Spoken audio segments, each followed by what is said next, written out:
আবারও হবে বিশ্বকাপ ফাইনাল ম্যাচ নিয়ে বিতর্ক তৈরি হওয়ায় পুনরায় ফাইনাল ম্যাচ আয়োজন করতে যাচ্ছে ফিফা। ইতোমধ্যেই 1 লাখ আর্জেন্টিনা সমর্থক ম্যাচটি পুনরায় আয়োজনের দাবিতে পিটিশন দাখিল করেছেন। বিশ্বকাপ ফাইনাল নিয়ে যেন নাটকের শেষই হচ্ছে না। ম্যাচ শেষ হওয়ার পর কেটে গেছে অনেকটা সময়, কিন্তু বিতর্ক থামার কোনো নামই নেই। বরং একের পর এক নতুন অভিযোগ সামনে আসায় এবার তৈরি হয়েছে আরো বড় চমক। আবারও কি আয়োজন করা হবে বিশ্বকাপের ফাইনাল? হ্যাঁ, এমনই দাবি উঠেছে ফুটবল বিশ্বে। ফাইনাল ম্যাচে রেফারির বিতর্কিত সিদ্ধান্ত, একাধিক ভুল সিদ্ধান্ত এবং আর্জেন্টিনার ফুটবলারদের ভয়ভীতি দেখিয়ে ম্যাচ হারানোর অভিযোগ, সবকিছু নিয়ে নতুন করে শুরু হয়েছে তীব্র আলোচনা।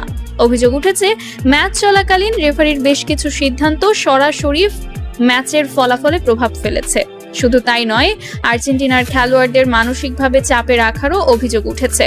আর এসব কারণেই অনেক আর্জেন্টিনা সমর্থক মনে করছেন এই ফাইনালের ফলাফল নিয়ে বড় ধরনের প্রশ্ন থেকেই যাচ্ছে। এরই মধ্যে প্রায় 1 লাখ আর্জেন্টিনা সমর্থক একটি পিটিশনে স্বাক্ষর করেছেন। তাদের দাবি, বিতর্কিত এই ম্যাচের নিরপেক্ষ তদন্ত করতে হবে এবং প্রয়োজন হলে বিশ্বকাপ ফাইনাল ম্যাচটি পুনরায় আয়োজন করতে হবে। ফুটবল ইতিহাসে এমন ঘটনা সত্যিই নজিরবিহীন, কারণ বিশ্বকাপের ফাইনাল একবার শেষ হয়ে যাওয়ার পর সেটি আবারও আয়োজন করা, এমন দাবি আগে খুব কমই দেখা গেছে। তবে প্রশ্ন হচ্ছে, ফিফা কি সত্যি এই দাবি মেনে নিয়ে আবারও বিশ্বকাপ ফাইনাল আয়োজন করবে, নাকি সব অভিযোগকে উড়িয়ে দিয়ে আগের ফলাফলই বহাল রাখবে?